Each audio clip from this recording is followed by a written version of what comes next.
Hi guys, it's Caitlin, and today I am here to talk to you about episode 9 of Shadowhunters Rise Up.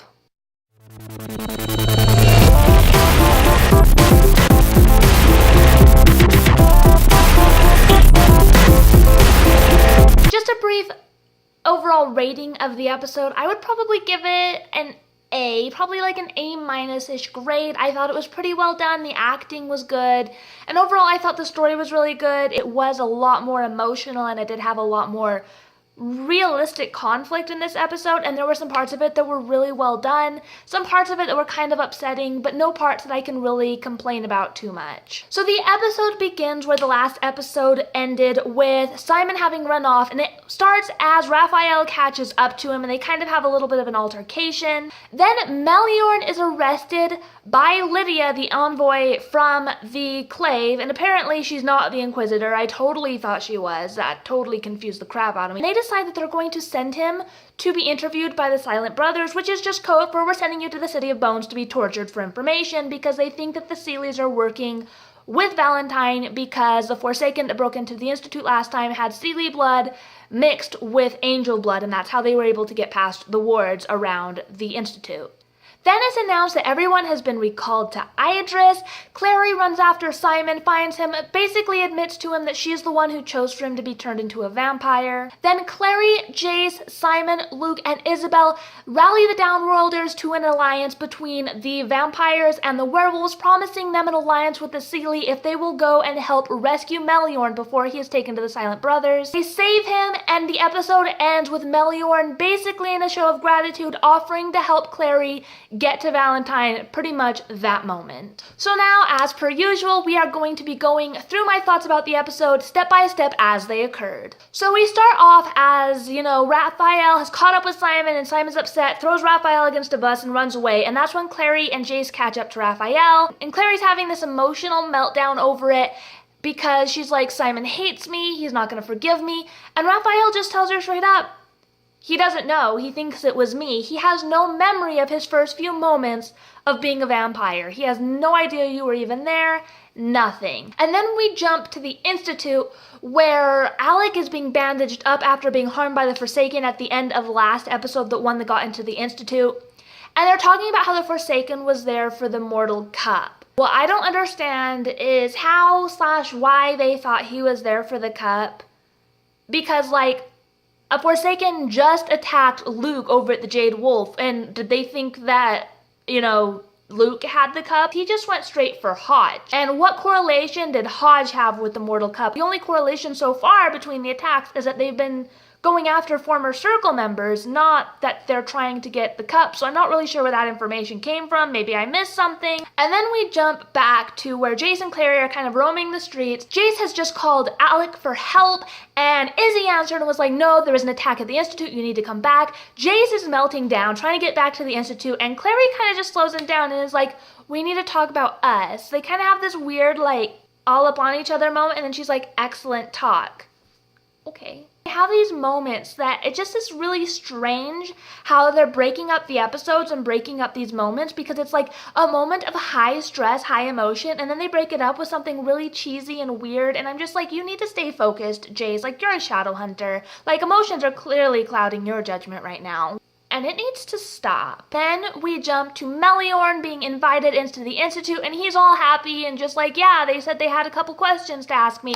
And then they place him under arrest.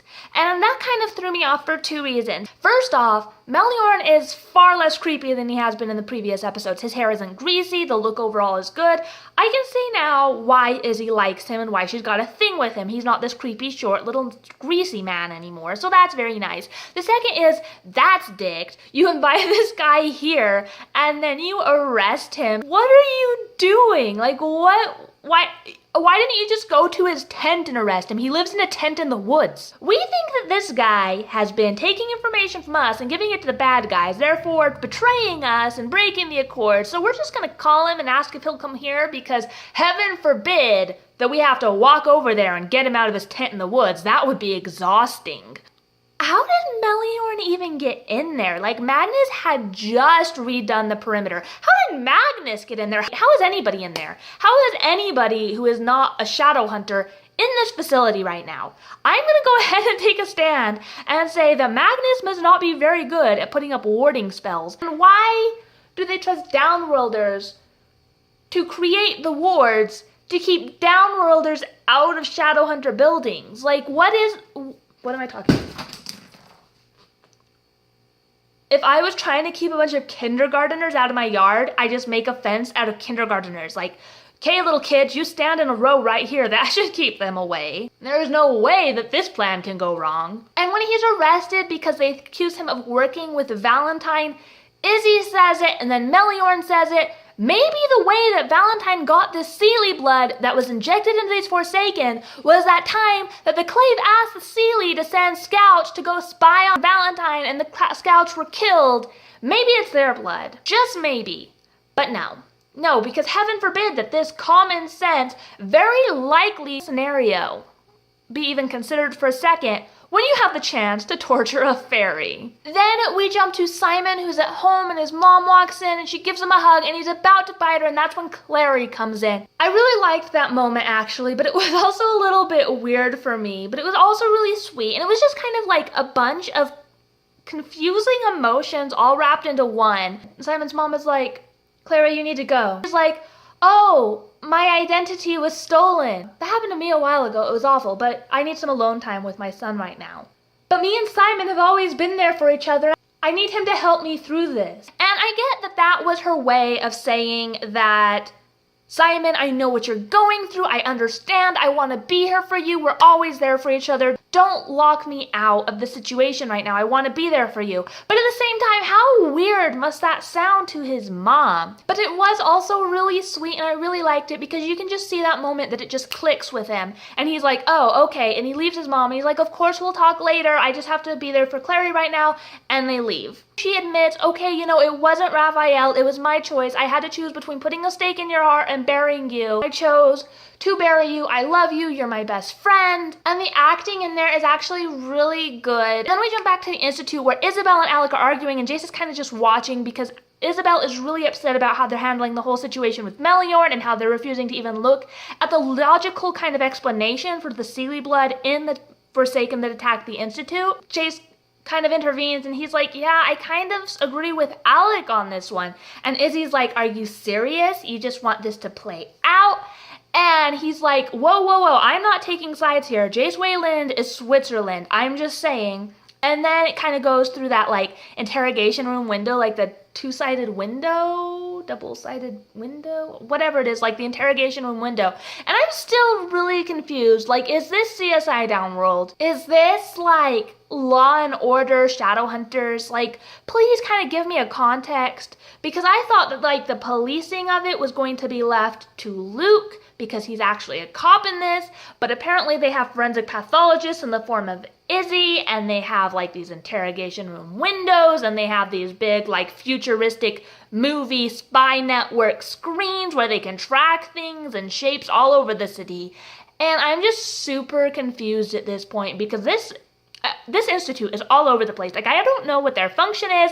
I don't know what their rules are. I'm kind of unclear about how anything goes here because these wards that are just put up to keep out downworlders apparently allow downworlders in so they can be arrested, and I don't understand. Because then they're watching Meliorn being interrogated, and that's when he reveals that Clary is the one with the mortal cup. And then Jace and Alec get in this argument about Clary, and Jace is like, just let Clary bring the cup in herself.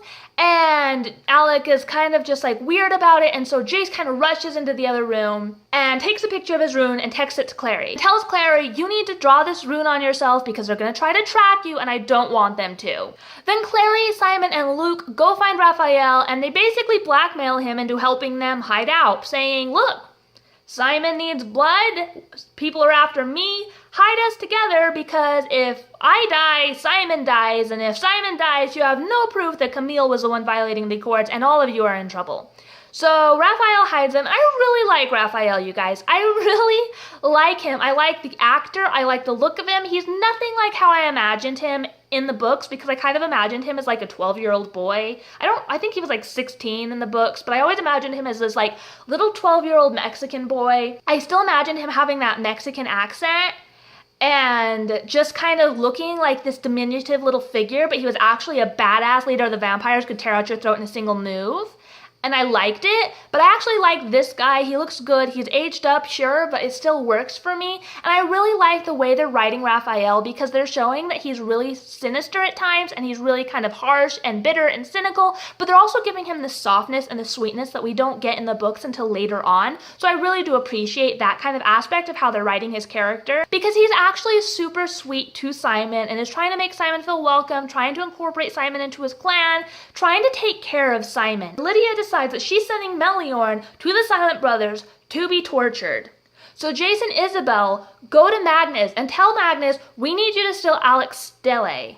And I'm really confused, because at this point it makes it seem like a stele can only be used by its person, like they never exchange steles, and I just kind of thought that they were just a supply that was in the supply room unless they needed it and they could just go grab another one. Like, what if Alex Stelle broke? Would he never be able to get into that box again? The Mortal Cup would just be like gone for good? Or is there like a master key stele? Why is it a key all of a sudden?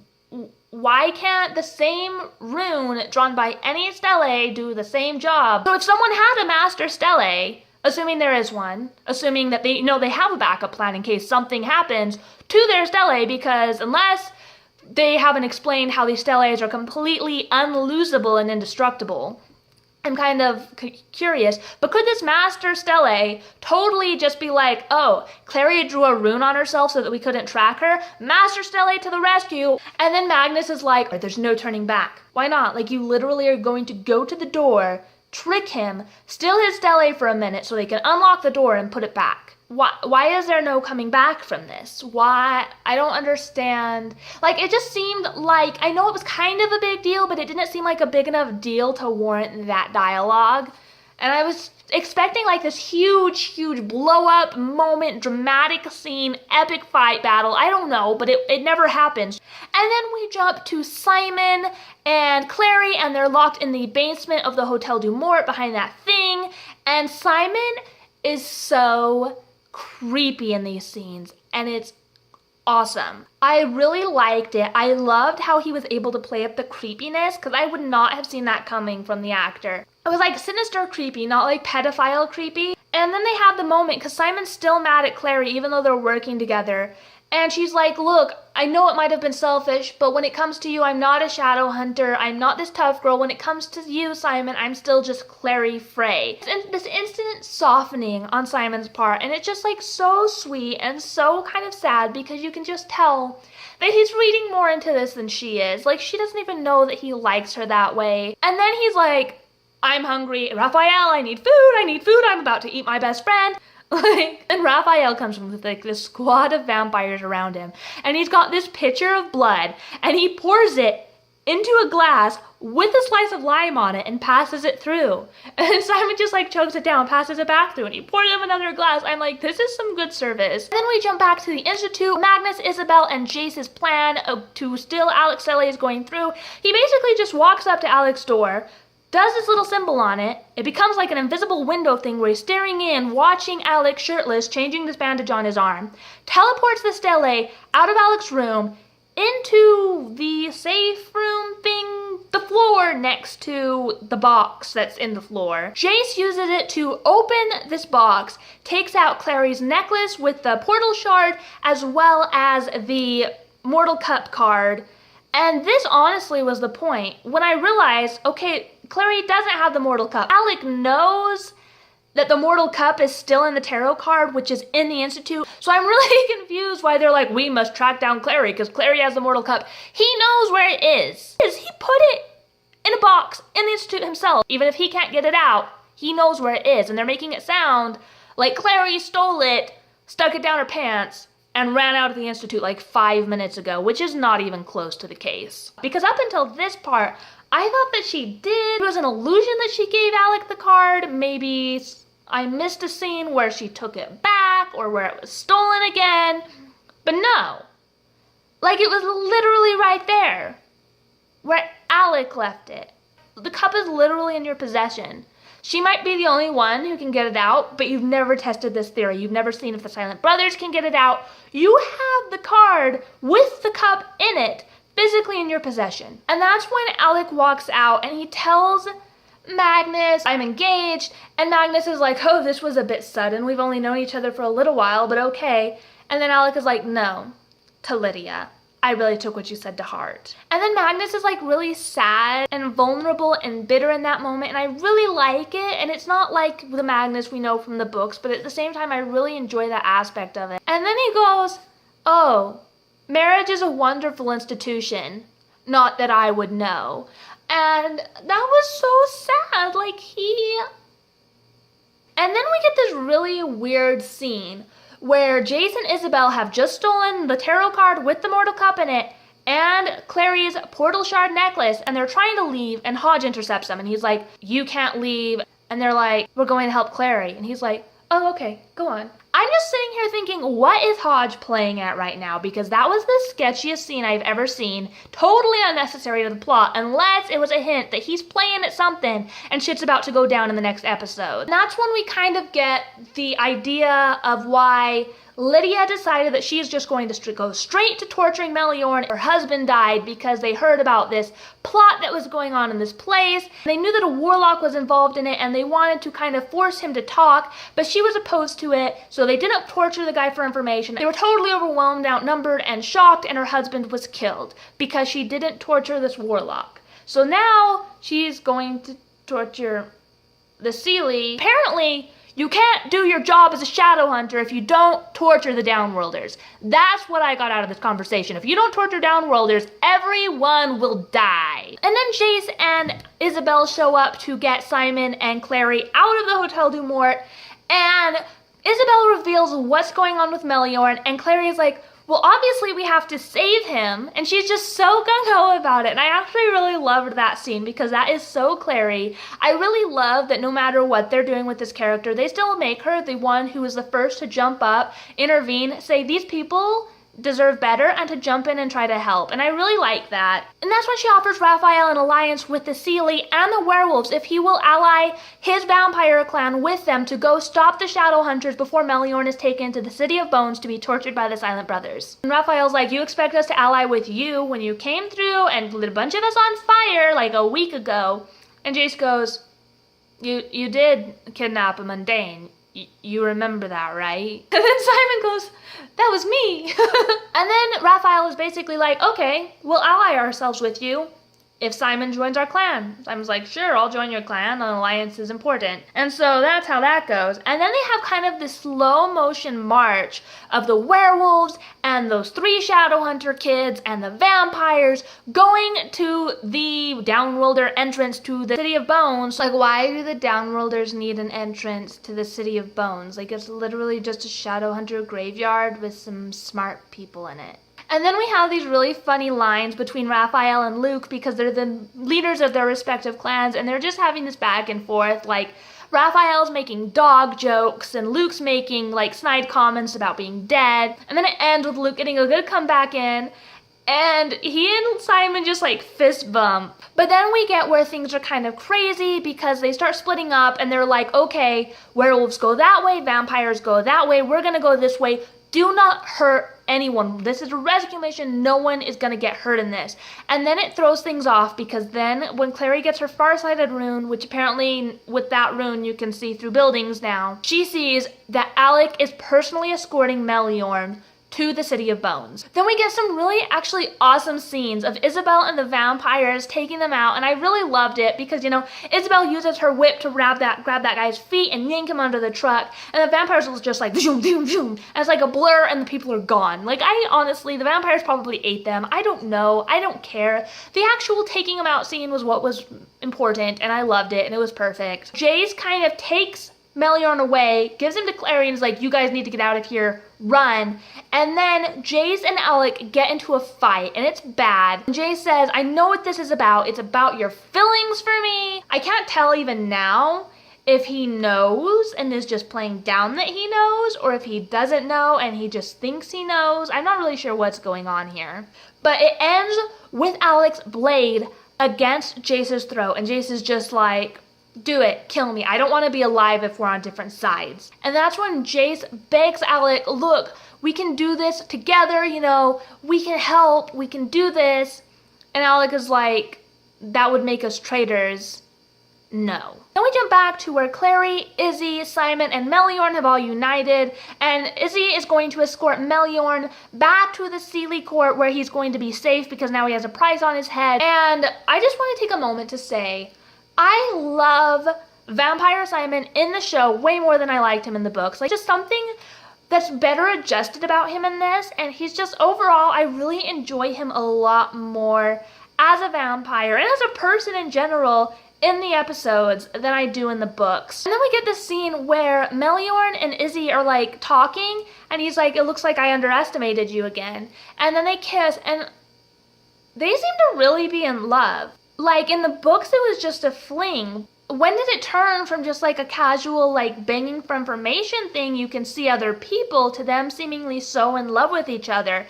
And is he actually as in love with her as he's acting, or is it all just pretend because, you know, she just did this for him, or because he has been getting information from her for the Seelie court? I don't know, but it was really interesting to me and I really enjoyed that. And then the episode ends with Meliorn coming up to Clary and being like, look, you know, Izzy isn't the only Shadowhunter that I underestimated tonight.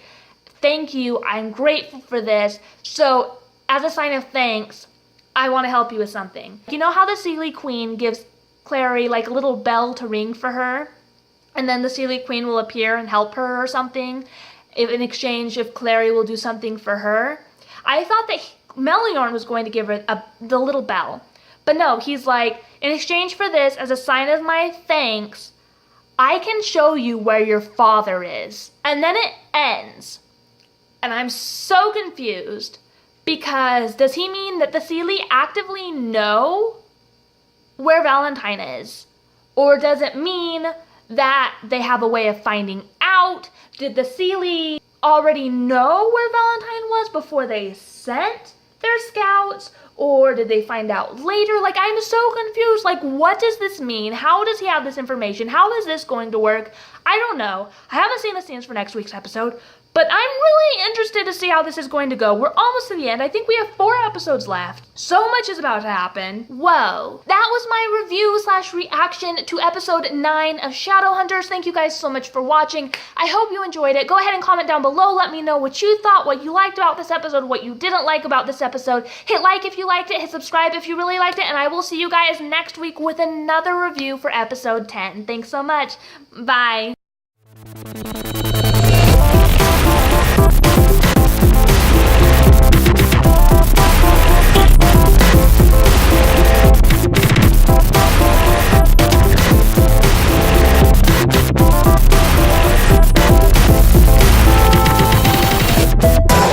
Then we jump back to where Isaac...